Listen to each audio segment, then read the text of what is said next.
Hey, we're trying something new. A podcast called Thanks for Being a Part of the Conversation. A part of the conversation that you don't get to fall witness to is my love for this forest in South Charlotte, North Carolina. In the 1990s, I was The Poet in the Forest. It was a children's series that I penned out. None of it would be possible if it wasn't for this forest where I presently stand right here in Charlotte.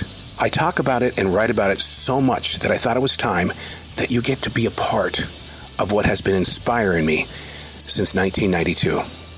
Hey, thanks for being a part of the conversation. Welcome back to the forest. Today, we're in the front of it, nearest the street. The lake, it's too far away. Too many trees in the way. There is a large stone-like figure in the front part of this forest that has been moved several times. It comes from a building that was built here in Charlotte, North Carolina in 1925, the Mecklenburg County Courthouse, which was torn down a few decades ago. But I remember being in uptown Charlotte. I stopped and I felt something very, very strong. I walked over to one of the workers that was ripping the building down, and I said, "What would $20 get me?" And he goes, "What do you want?" I said, "I want that chunk, that rock right there, that piece of concrete. I want it to go home to my forest to be preserved forever." You see, because the city of Charlotte doesn't really preserve its history. And I thought, wow, I want a piece of something that I can put in this forest that another writer, another day, can sit down beside it and go, this is part of a building that was constructed between 1925 and 1928. A lot of things took place inside the Mecklenburg County Courthouse. And here, in all honesty, this is it. This is a piece of it. But I wonder how many pieces of this building exist. Could this be the only one sitting inside this forest? It speaks out to me every day because the way that the architect designed the concrete, I mean, you can't walk into a store and purchase this.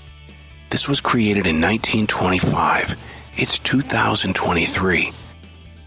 So what happens next? You use it as an inspiration tool, to sit beside it, to listen.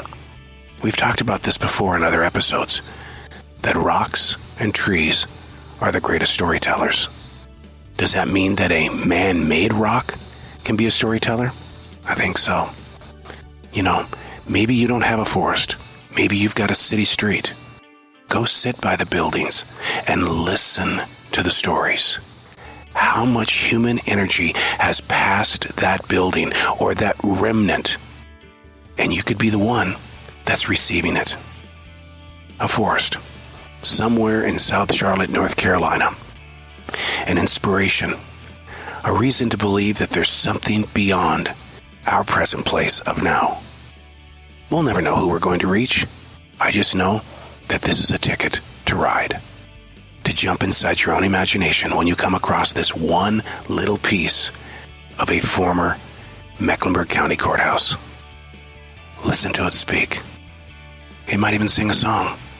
This is the South, and there's a lot of music always playing. I'm Errol. Thanks for being a part of the conversation.